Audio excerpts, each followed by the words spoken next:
नमस्कार, आप सभी का स्वागत है खबरें आज तक में। तो आइए आज हम आपको लेकर चलते हैं देश और दुनिया की कुछ तमाम बड़ी खबरों की ओर। संकट में फंसे चीनी नागरिकों को भारतीय नौसेना ने बचाई जान। बीच समंदर जहाज को दिया 1000 लीटर ईंधन। भारतीय नौसेना ने हिंद महासागर क्षेत्र में मलेशिया ध्वज वाले एक जहाज को ईंधन प्रदान किया, जिसमें 5 चीनी नागरिक थे। ईंधन खत्म होने की सूचना मिलने पर आईएनएस किर्ज ने जहाज को 1000 लीटर ईंधन दिया, जिससे जहाज अपनी यात्रा फिर से कर सका। मुफ्त की रेवड़ियां बांटने का पैसा लेकिन जजों के लिए नहीं। दिल्ली चुनाव के बीच सुप्रीम कोर्ट ने सरकारों को जमकर सुनाया। सुप्रीम कोर्ट ने राज्य की मुफ्त योजनाओं पर चिंता जताई है। कोर्ट ने कहा कि सरकारों के पास ऐसी योजनाओं के लिए पैसा है, लेकिन जजों के वेतन और पेंशन के लिए नहीं। कोर्ट ने महाराष्ट्र की लाडली बहन योजना और दिल्ली चुनाव में राजनीतिक दलों के वादों का भी जिक्र किया। आसाराम बापू को मिली 31 मार्च तक अंतरिम बेल। सुप्रीम कोर्ट ने आसाराम बापू को 2013 के बलात्कार मामले में उनके खराब स्वास्थ्य के आधार पर 31 मार्च 2025 तक अंतरिम जमानत दी है। कोर्ट ने उन्हें सबूतों से छेड़छाड़ न करने और अपने अनुयायियों से न मिलने का निर्देश दिया। आसाराम उम्र कैद की सजा काट रहे हैं। मोदी को शरद पवार की पावर क्यों चाहिए? कहीं नीतीश कुमार को मैनेज करने की मंशा तो नहीं? उत्तर प्रदेश, बिहार, हरियाणा, महाराष्ट्र, राजस्थान, मध्य प्रदेश जैसे मुख्य राज्यों में बीजेपी की सरकार है, लेकिन बिहार में बीजेपी गठबंधन की मजबूरियों में है और इस बार संभावित बदलाव की चर्चा है। शरद पवार को केंद्र में साधने की अटकलें हैं, जिससे नीतीश कुमार की निर्भरता कम हो सके। दिल्ली के राजघाट पर बनेगा प्रणब मुखर्जी स्मारक। बेटी शर्मिष्ठा बोली, पीएम मोदी ने बिना मांगे सम्मान दिया। प्रधानमंत्री नरेंद्र मोदी की सरकार ने राजघाट स्थित राष्ट्रीय स्मृति में पूर्व राष्ट्रपति प्रणब मुखर्जी के स्मारक के लिए जगह देने का फैसला किया है। इस निर्णय के लिए प्रणब मुखर्जी की बेटी ने पीएम मोदी का धन्यवाद किया है। शर्मिष्ठा की प्रतिक्रिया उनके पिता की स्मृति का सम्मान करने पर मिली। ईवीएम नहीं हो सकती हैक।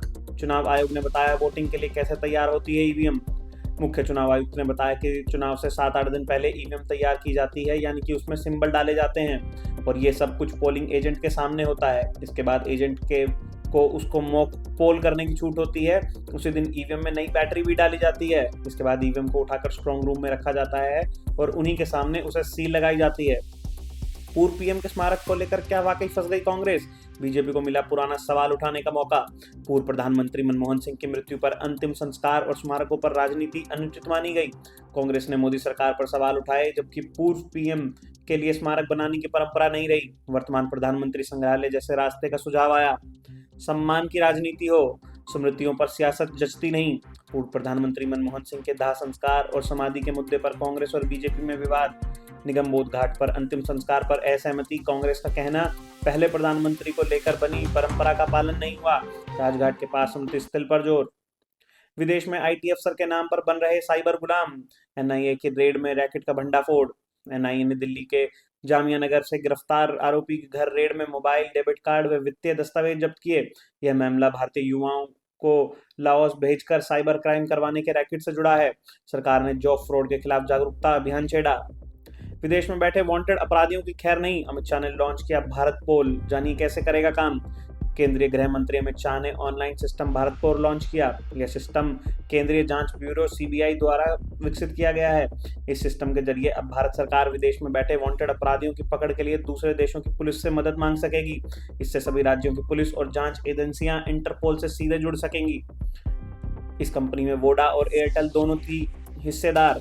अब बिड़ला मित्तल बेचकर आउट। वोडाफोन आइडिया और भारतीय एयरटेल ने फायरफ्लाई नेटवर्क्स में अपनी हिस्सेदारी बेच दी है। उन्होंने अपनी हिस्सेदारी national investment and infrastructure funds समर्थित आईबीएस नेटवर्क और इंफ्रास्ट्रक्चर प्राइवेट लिमिटेड को बेची है। इस सौदे के चलते दोनों कंपनियों को 9 करोड़ रुपए प्राप्त होंगे। इस घोषणा के बाद वोडाफोन आइडिया और भारतीय एयरटेल के शेयरों में बढ़ोतरी देखी गई। नितिन गडकरी ने किया नई कैशलेस ट्रीटमेंट स्कीम का ऐलान। केंद्रीय मंत्री नितिन गडकरी ने सड़क दुर्घटना पीड़ितों के लिए 1.5 लाख रुपए तक कैशलेस इलाज की योजना की। यह इलाज दुर्घटना के 24 घंटे के भीतर पुलिस को सूचना देने पर मिलेगा। हिट एंड रन मामले में मृतक के परिवार को 2 लाख रुपए मिलेंगे। उन्होंने सड़क सुरक्षा और पुराने वाहनों को स्क्रैपिंग पर भी जोर दिया। बीएसएनएल ने जारी की चेतावनी, मोबाइल टावर के नाम पर लोगों से हो रही धोखाधड़ी। बीएसएनएल ने अपने ग्राहकों को टावर लगवाने के नाम पर धोखाधड़ी से सतर्क किया है। एक फर्जी वेबसाइट ग्रामीण, अर्धशहरी और शहरी क्षेत्रों में टावर लगवाने के बदले 25,000 से 50,000 देने का दावा कर रही है। कंपनी ने सोशल मीडिया पर पोस्ट साझा कर इस फर्जी वेबसाइट की पहचान करने और सतर्क रहने की सलाह दी है। कुंभ से पहले सरकार की तैयारी शुरू। 180 नए टावर को हरी झंडी। जियो, एयरटेल, वोडा यूजर्स को फायदा। इंडस टावर्स ने महाकुंभ मेला 2025 के लिए प्रयागराज में 180 टावर लगाए हैं। उत्तर प्रदेश सरकार और जिला प्रशासन के साथ साझेदारी की गई। 110 स्थायी टावर और 70 सेल ऑन व्हीकल्स टावर लगाए गए। दिसंबर 2024 के अंत तक प्रोजेक्ट पूरा होगा। यह मेले के दौरान और उसके बाद की कनेक्टिविटी सुनिश्चित। बड़े शहर में आरटीओ ने 2 पहिया वाहनों के साथ 2 हेलमेट अनिवार्य किए। हेलमेट एसोसिएशन ने की सराहना। पुणे आरटीओ ने 2 पहिया वाहन चालकों की सुरक्षा के लिए हर वाहन के साथ ISI हेलमेट अनिवार्य किया है। हेलमेट एसोसिएशन के अध्यक्ष ने इस पहल का स्वागत किया। नकली हेलमेट के स्थान पर असली ISI प्रमाणित हेलमेट की जरूरत पर जोर दिया गया। रॉयल एनफील्ड की बड़ी तैयारी, लॉन्च कर सकती है इंटरसेप्टर 750। मीडिया रिपोर्ट्स की माने तो रॉयल एनफील्ड अपनी आगामी 750cc बाइक्स के लिए नया प्लेटफॉर्म डेवलप कर रही है। इंटरसेप्टर 750 ने कंपनी का नया 750cc इंजन लगा होगा, जो कि मौजूदा 650cc इंजन से ज्यादा रिफाइंड, एफिशिएंट और हाई परफॉर्मेंस वाला होगा। इसमें 6 स्पीड गियरबॉक्स को सपोर्ट दिया जाएगा।